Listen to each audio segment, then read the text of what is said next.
আসসালামু আলাইকুম ভিউয়ার্স। আপনারা কিন্তু জানেন যে 5ই আগস্টের পর আমরা স্বাধীন পেয়েছি, কিন্তু 5ই আগস্টের আগে 4ই আগস্টে কিন্তু আমরা জানি যে আমাদের আপন ভাই আবু সাইদ তাকে গুলি করে হত্যা করেছে। আর এই হত্যার পিছে কাদের হাত আপনারা কিন্তু জানেন। সেই সময়কার পুলিশ আসছিল অত্যাচার হাসিনার আমলের একদম কাছের লোক। হাসিনার যে কাছের পুলিশগুলো ছিল তাদের এক কথায় বহিষ্কার করেছে অনেকজনকেই। তার ভিতরকার একজনকে কিন্তু এই আবু সাইদকে ডাইরেক্ট ক্রস ফায়ার করে তাকে সেই জায়গাতেই হত্যা করে ফেলে দিছে, মানে মেরে ফেলে দিছে আর কি। এটা ইচ্ছায় হত্যা করে ফেলে দিছে। তো যাই হোক না কেন ভাই, আপনারা কিন্তু জানেন যে সেই আবু সাইদের ছবি ঢাকা গাজীপুরে ধানের ক্ষেতে এত সুন্দর করে আর্ট করা হয়েছে যেটা আপনি বুঝতেই পারবেন না। তো যাক না কেন ভাই, আপনি একটা কথা জানেন যে আমরা বাঙালি, আমাদের আগে আগে আমাদের ভাইদের স্মরণ করতে হবে যারা 1971 সালে এবং 2024-এ দেশকে স্বাধীন করেছে, বাংলাদেশকে নতুন করে গড়েছে। তাদের কোনোভাবেই ভোলা যাবে না। তো আপনি জানেন যে বাংলাদেশ অনেকভাবেই পিছিয়ে আছে, অন্যান্য দেশ থেকেও কিন্তু বাংলাদেশ অনেক পিছিয়ে আছে। সেটা কোনো বিষয় না, আমাদের আসল যে বিষয় বাংলাদেশ সংস্কার করতে হবে, অনেক বড় করতে হবে। তো যাক না কেন ভাই, আপনি যদি বাংলাদেশের নাগরিক হয়ে থাকেন অবশ্যই ভিডিওটা আপনার জন্যই। আর আজকের ভিডিওটা শুরু করার আগে কিছু আমি কথা বলতে চাই যে আপনারা কিন্তু জানেন যে 5ই আগস্টের পর থেকে আমরা দেশ স্বাধীন করেছি, বাংলাদেশ আমাদের।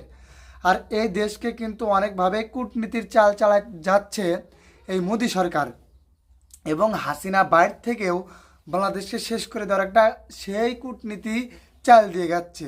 তো যাক না কেন, যতই যে চেষ্টা করুক না কেন, হাসিনা বাংলাদেশকে কোনোভাবে শেষ করে দিতে পারবে না। কারণ বাংলাদেশের আমরা নাগরিক, বাংলাদেশের প্রতি আমাদের একটা চাহিদা আছে, বাংলাদেশকে আমরা অনেকভাবে এগিয়ে নিয়ে যাওয়ার চেষ্টা করব। আর একটা কথা বলতে চাই, আপনারা কিন্তু জানেন যে 5ই আগস্টের পর থেকে বাংলাদেশ অনেক উন্নত হতে যাচ্ছে, কারণ ডক্টর ইউনূস ক্ষমতায় বসেছে। সে পৃথিবীর ভিতরে 10জন জ্ঞানী ব্যক্তির ভিতরেও ডক্টর ইউনূস একজন। তার ভিতরে অনেক জ্ঞান, সে অনেক জ্ঞানী ব্যক্তি। আর একটা কথা বলতে চাই যে আপনারা কিন্তু জানেন যে হাসিনা ভারতে গেছে, ভারতে থেকে মোদী সরকারের সাথে আমাদের বর্ডার নিয়ে একের পর এক ঝগড়া, আবার তিস্তার পানি ছেড়ে দিচ্ছে। এটা কিন্তু ডক্টর ইউনূস বলেছে যে আমরা সেখানে নতুন করে বাঁধ তৈরি করব। আর এখানে কিন্তু মোদির সাথে আমাদের কোনো ঝগড়া নাই, কিন্তু হাসিনাকে মোদি কাছের মানুষ ভাবে বলে আমাদের শেষ করে দেওয়ার চিন্তা ভাবনা করতেছে কিন্তু এই হাসিনা। এখানে পুরোপুরি হাসিনার একটা চাল এবং হাত। তো আমরা বলে যাব যে হাসিনা যেভাবে কূটনীতি করে যাক না কেন, আমাদের কোনো কিছুই করতে পারবে না, কারণ আমরা এক দিস্তায় এক হয়ে একসঙ্গ হয়ে কাজ করব। আমাদের জানেন যে সমন্বয়ক ভাইরা, সারজিৎ ভাই, হাসনাত ভাই এবং আমাদের নাহিদ ভাইরা যা আছে, তারা অনেক জ্ঞানী ব্যক্তি, তারা বাংলাদেশকে ধীরে ধীরে আরও উন্নত করবে। তো আমাদের নির্বাচনও দরকার, নির্বাচন হবে। তো আপনারা একটু কমেন্টে বলে যান যে নির্বাচন আমাদের কবে দরকার, কখন দরকার। ডক্টর ইউনূস তার সাথে একের পর এক বৈঠক হচ্ছে যে আমাদের নির্বাচন হবে। তারেক রহমান, আপনারা কিন্তু জানেন যে বেগম জি অনেক অসুস্থ, আর তারেক রহমান লন্ডনে আছে।